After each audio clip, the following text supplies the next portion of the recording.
बिस्मिल्लाहिर्रहमानिर्रहीम। हमारा chapter regression and correlation, इसमें हमने रिग्रेशन के जो क्वेश्चंस हैं वो देखे हैं। अब कोरिलेशन की बात करते हैं। क्वेश्चन नंबर 18 है यहाँ पर। इसके अंदर एक टेबल दिया गया है और टेबल के अंदर जो ये ऊपर वैल्यूज़ हैं इनका नाम वेट है और नीचे वैल्यूज़ का नाम चेस्ट साइज़ है। यानी हमारे यहाँ पर दो वेरिएबल्स हैं, एक वेरिएबल वेट और दूसरा वेरिएबल चेस्ट साइज़ है। हमें कह रहे हैं कि compute and interpret the sample correlation coefficient. Main question आपका यह है कि आपको जो दो वेरिएबल दिए हैं, आप इन दोनों वेरिएबल्स के दरमियान में यानी इनकी वैल्यूज़ के बीच में क्या मालूम करें, कोरिलेशन कोएफिशिएंट। सैम्पल इसलिए लिख रहे हैं साथ में कि आपका जो डेटा है ये सैम्पल का डेटा है।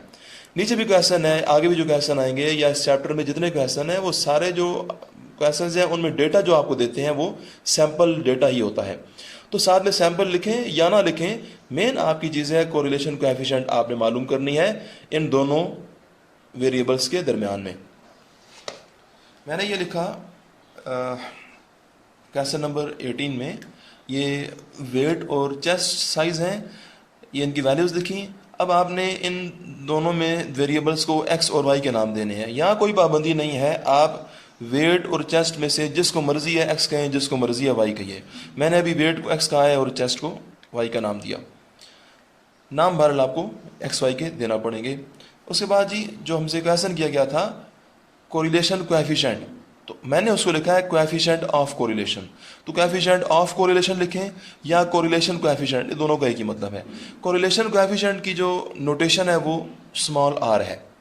तो क्यों ये आर जो है और आर का आगे ये फार्मूला है, फार्मूले की बात करते हैं। लेकिन आर क्या है जी, ये कोरिलेशन कोएफिशिएंट है।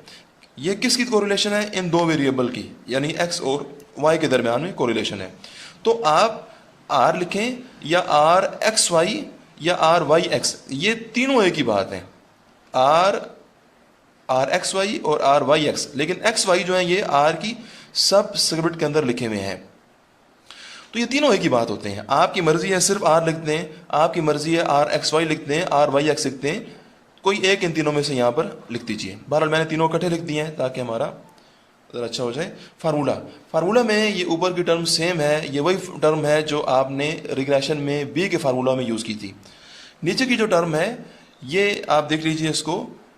हाँ, सबसे अहम बात यह कि आर के फार्मूला में नीचे स्क्वायर रूट आएगा, ये आपने याद रखना है। बी के फार्मूला के अंदर स्क्वायर रूट नहीं था। यहाँ जी ये मैं इसको पढ़ देता हूँ, N summation X square minus summation X whole square. ये स्क्वायर जो है ये समेशन एक्स के ऊपर है।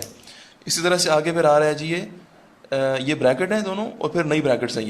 ये क्वांटिटी जो है आपने एक्स के हिसाब से लिखी है, अब ऐसी ही क्वांटिटी वाई के हिसाब से लिखेंगे। यानी माइनस का माइनस आएगा, एन समेशन एक्स स्क्वायर की जगह एन समेशन वाई स्क्वायर, और यहाँ समेशन एक्स है तो वहाँ हो जाएगा समेशन वाई होल स्क्वायर। ये फार्मूला हमने यूज़ करना है जिस काम अपने डेटा के ऊपर। एन आप काउंट कीजिए ना, 1 2 3 4 5। एन आपका यहाँ पर 5 है, यहाँ एन की जगह 5 पुट करेंगे। बाकी है कि जो सम्स हमें यहाँ चाहिए उन सम्स के हमें नए कॉलम बनाने हैं। सबसे पहले समेशन पे हाथ रखा, बचती है एक्स वाई, तो मैंने एक्स वाई कॉलम बनाया। ये आपने इसकी वैल्यूज अब खुद बनानी है। एक्स वाई कॉलम जो इस आपको तरीका पता है, अगर कन्फ्यूजन है आपको तो रिग्रेशन के अंदर भी हमने यही कॉलम बनाए हैं बारी बारी। अच्छा, तो जब ये X square Y square column बनेंगे, ये तीनों कॉलम आपके इन दो कॉलम की मदद से बनेंगे। इन अब पांचों कॉलम के सम करेंगे, ऊपर के सारे नाम नीचे आ जाएंगे समेशन एक्स। ये सारे जो सम्स हैं यही पांचों सम हमारे फार्मूला में आ रहे हैं। तो मैंने एन पहले ही बता दिया है, बाकी जो सम्स थे वो मैंने पुट किए हैं। ये जो सम्स हैं ये पांचों चीज़ें मैंने अपनी अपनी जगह पुट की, तो फिर मुझे ये मिला, ये चीज़ मिली। ये स्क्वायर रूट साथ साथ चलता रहेगा। ये ऊपर की क्वांटिटी सारी सॉल्व कीजिए, ये आंसर मिलेगा। नीचे जो दो तरह के ब्रैकेट्स हैं, ये पहला हिस्सा सॉल्व कीजिए, ये आंसर मिलेगा। फिर आपने इस हिस्सा को अलग से सॉल्व करना है, आपको ये आंसर मिलेगा। दोनों को मल्टीप्लाई कीजिए और फिर स्क्वायर रूट लीजिए और आंसर मिलेगा आपको। आपने फिर 56.8 को उस आंसर से डिवाइड करना है, आपको आर का आंसर फाइनल में मिल जाएगा। ये आर कहलाता है कोरिलेशन कोएफिशिएंट। इसमें दो तीन बातें हैं, वो ये हैं कि आर के केस में यानी कोरिलेशन के केस में हम आर एक्स वाई लिखें या आर वाई एक्स लिखें, यानी एक्स वाई और वाई एक्स आपस में ये इंटरचेंज कर रहे हैं एक्स और वाई को, तो ये एक ही बात है। लेकिन रिग्रेशन के अंदर जो बी होते हैं, बी में एक्स वाई और वाई एक्स ये आपस में इक्वल नहीं है। कोरिलेशन में तो ये इक्वल होते हैं, लेकिन बी के फार्मूला में और ए के फार्मूला में ये सेम चीज़ नहीं है, ये हमें ध्यान करना चाहिए। फिर दूसरी बात यह है कि आपने अब बुक के अंदर जो क्वेश्चंस हैं, क्वेश्चन नंबर 19 आप खुद करेंगे, बिल्कुल इस जैसा ही है। देखें यहाँ मैंने एक्स वाई नाम दिए थे, यहाँ उन्होंने खुद ही नाम दे दिए हैं। तो आप 3 कॉलम और बनाइए और वही फार्मूला यूज़ कीजिए जो मैंने इस काम में यूज़ किया। ये खुद करेंगे आप। इसमें फिर क्वेश्चन नंबर 20 है। 20 के अंदर देखें ये यहाँ लिखी हुई है ऑब्जर्वेशन। तो ऑब्जर्वेशन 1 2 3 4 5 ये लिखे या लड़के फ़र्क नहीं पड़ता है। हमारा ये जो क्वेश्चन था यहाँ पर भी ये क्या है, ये भी तो ऑब्जर्वेशन ही है ना। अगर यहाँ वो बंदा वेट और चेस्ट साइज के ऊपर ऑब्जर्वेशन लिख दे और 1 2 3 4 5 यहाँ भी लिख सकते हैं, तो ऑब्जर्वेशन अगर लिखा हुआ हो तो वो वेरिएबल नहीं होता है। ठीक है, इस काम में ये जो पहला ये जो हमारी ये जो ऑब्जर्वेशन लिखा हुआ है ये इसका कोई यूज़ नहीं है इस काम में। हमारे मेन वेरिएबल ये हैं ट्रेनिंग टाइम और परफॉर्मेंस टाइम। एक इन दोनों में से जिसकी आपका दिल करे एक्स कहें, दूसरे को आप फिर वाई कह दें, तो आप वही फार्मूला यूज़ कीजिए जो मैंने भी यूज़ किया। क्वेश्चन नंबर 22 ये आप देखेंगे जी खुद ही, ये भी बिल्कुल ऐसा ही है।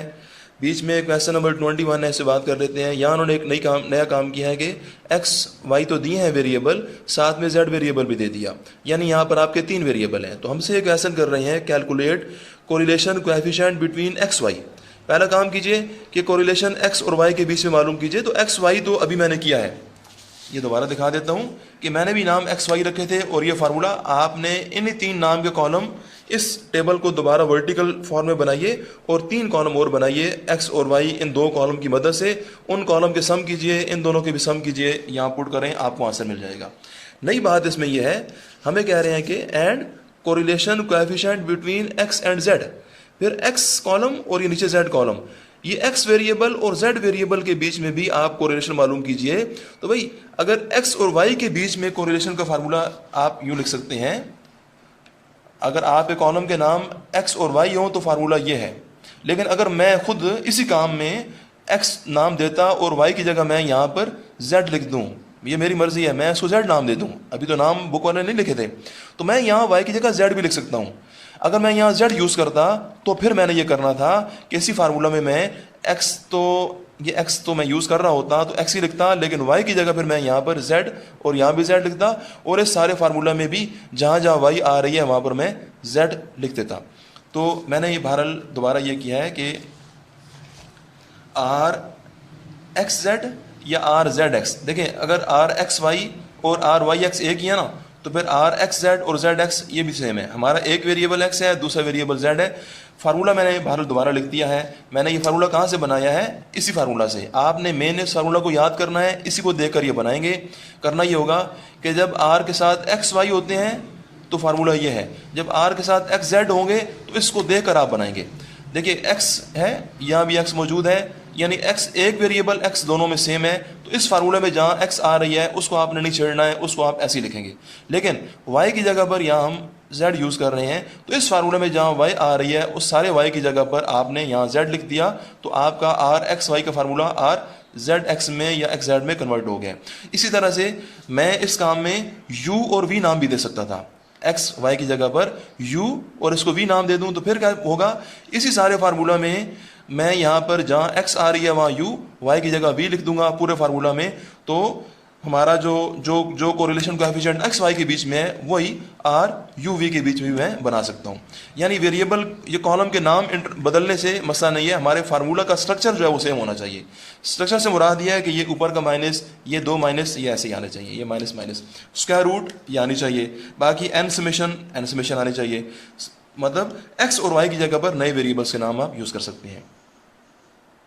अब थोड़ी सी बात कर लेते हैं कि कोरिलेशन है क्या। देखिए मैंने यहाँ पर 3 तरह के ये डेटा खुद से बनाए हैं। ये पहले में एक्स और वाई 2 मेरे वेरिएबल हैं। एक्स की वैल्यूज़ पे गौर कीजिए, ये किस तरफ इंक्रीज़ कर रही हैं, किस तरफ ये बड़ी हो रही हैं। 1 2 3 4 5 ये नीचे की तरफ बड़ी हो रही हैं। वाई की वैल्यूज़ भी देखिए वो भी साथ साथ में बड़ी हो रही हैं, यानी 10 15। तो ये इंक्रीज़ करने का मतलब मैंने ये एरो यूज़ किए हैं। एरो का मतलब यह है कि एक्स वेरिएबल इस तरफ इंक्रीज़ कर रहा है और वाई वेरिएबल भी इस तरफ इंक्रीज़ कर रहा है, उस तरफ बड़ा हो रहा है। हम यहाँ पर कहेंगे कि जब एक्स की वैल्यू स्मॉल थी वाई की भी स्मॉल थी, एक्स की वैल्यू थोड़ी सी बड़ी हुई वाई के साथ बड़ी हो रही है, एक्स की वैल्यू और इंक्रीज़ की वाई के भी साथ इंक्रीज़ कर रही है। यानी हम यहाँ पर बोलेंगे कि एक्स और वाई दोनों साथ इकट्ठे चल रहे हैं, इकट्ठे मूव कर रहे हैं, इकट्ठे मूव कर रहे हैं, ये एक ही डायरेक्शन में मूव कर रहे हैं। यानी एक्स और वाई के दरमियान रिलेशन पाया जाता है, या एक्स और वाई के दरमियान इंटरडिपेंडेंस है, या एक्स और वाई के दरमियान कोरिलेशन पाई जाती है।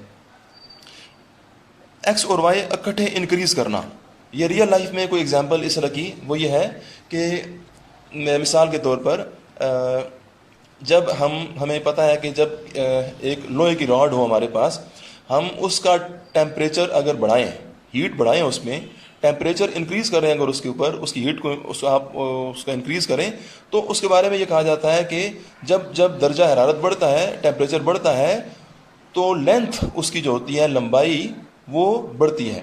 ये वैसे भी एक नॉन प्रिंसिपल है कि जब टेम्परेचर बढ़ाया जाए तो लंबाई जो होती है किसी चीज़ की वो इंक्रीज़ करती है। यानी लोहे की रॉड गर्म करें अगर आप उसको, तो जितना उसको हीट करेंगे, आप हीट देंगे उसको, तो उतनी उसकी लंबाई बढ़ेगी।